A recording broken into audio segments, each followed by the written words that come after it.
Bonsoir, j'espère que vous allez bien et que vous avez passé surtout une bonne semaine. Alors, on se retrouve encore aujourd'hui pour un autre meeting DigiShop. On va principalement visiter l'interface du propriétaire. On va commencer par l'interface du propriétaire parce que c'est d'abord pour les propriétaires de shopping que DigiShop a été créé.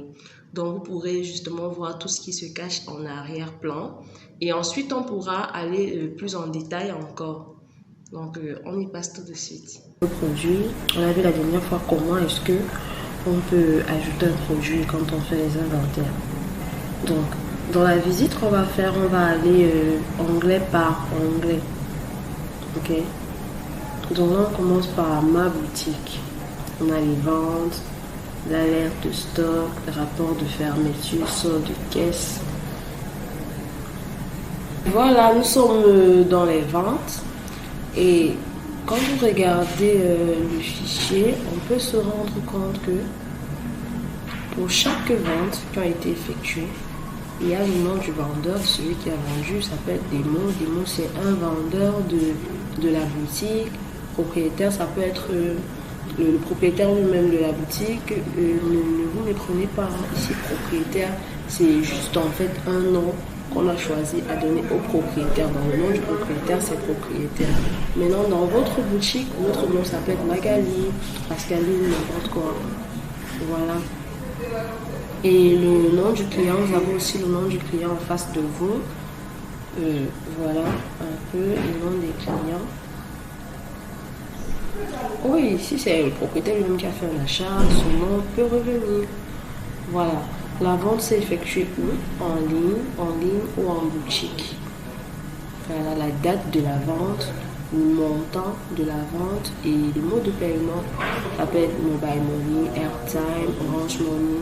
Ou alors il n'a pas encore payé, dans le paiement est encore en attente. Là, c'est un peu l'ensemble des ventes qui ont été effectuées dans notre boutique. Dans la boutique de monsieur propriétaire. Voilà. Après donc les ventes, on va donc passer à comment est-ce qu'on enregistre une vente. Si vous avez le type de commande, ça peut être une commande en ligne ou alors la personne est passée à la boutique. Ça veut dire que vous ne vendez pas seulement quand la personne est assise chez elle et qu'elle utilise l'application. Même si la personne vient dans votre boutique, vous enregistrez aussi la commande sur la plateforme en fait. Ça peut être en ligne, ça peut être en boutique.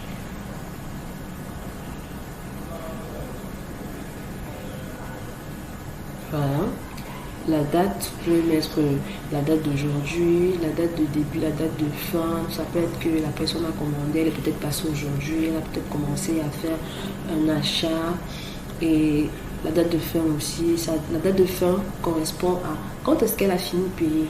Quand est-ce qu'elle a fini de payer?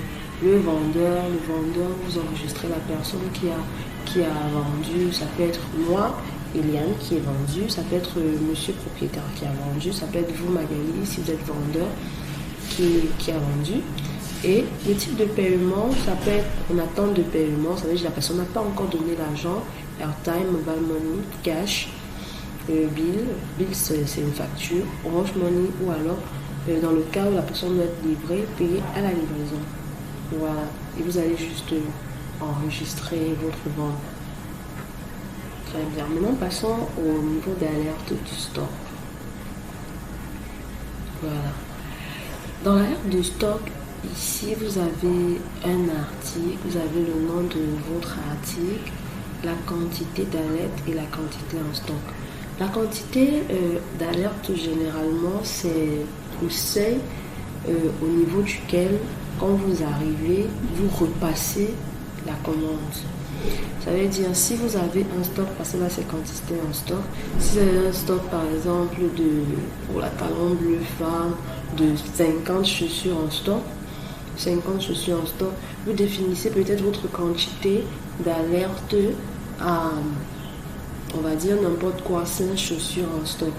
Au fur et à mesure que vous allez vendre, la quantité en stock va aussi diminuer. Et quand ça va arriver au nombre 5, il faudra que le système vous rappelle de passer votre commande.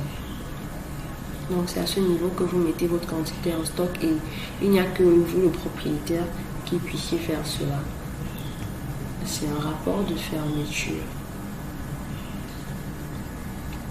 Voilà. Donc c'est chaque vendeur qui fait un rapport de fermeture. Ok. Vous choisissez un vendeur, ça peut être n'importe quel vendeur ou ça peut être le propriétaire qui fait le rapport de fermeture, la date de début et la date de fin. Okay.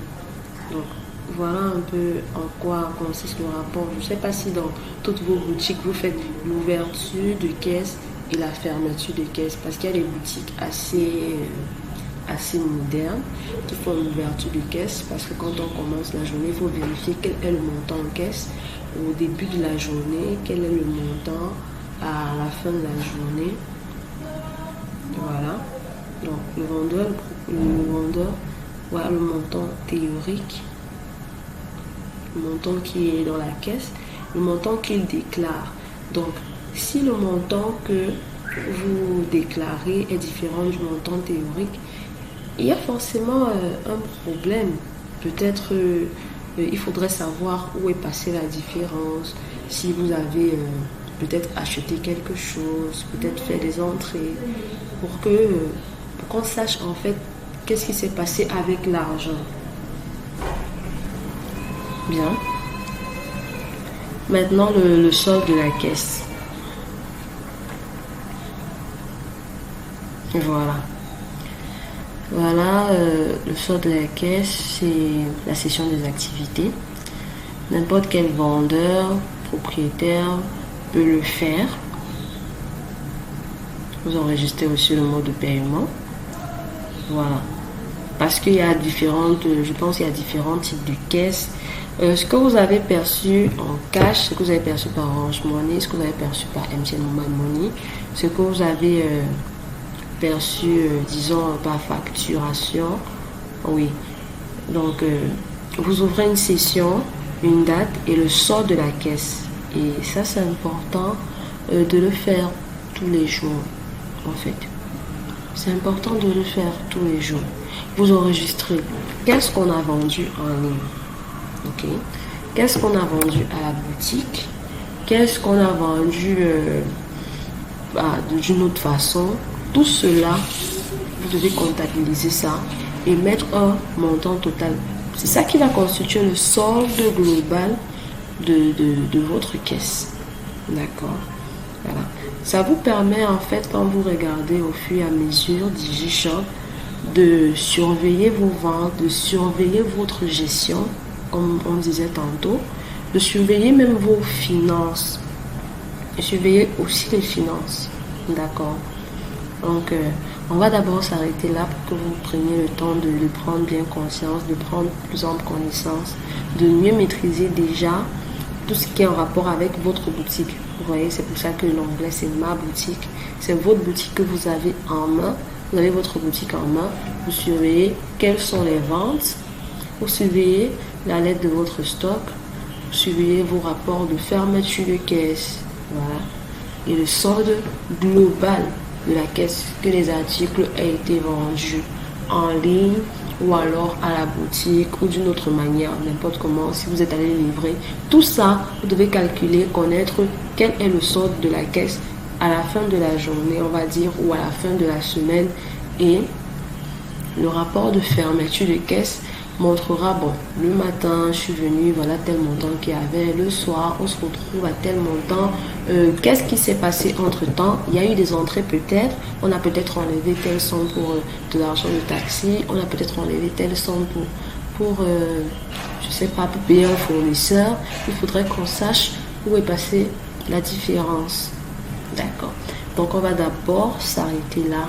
La prochaine fois, on va parler des produits du vendeur. On va pas trop s'attarder sur le produit parce que vu qu'on sait déjà comment est-ce que on ajoute un produit, on va aller plus vite. Peut-être comment est-ce qu'on le modifie, comment on ajoute sa quantité et autres. Donc, voilà. J'espère que vous avez été assez édifiés sur ce qui se cache derrière l'interface DigiShop. Alors, je vous donne rendez-vous pour la semaine prochaine avec une nouvelle vidéo. et j'espère que vous serez tous présents. Passez un agréable week-end.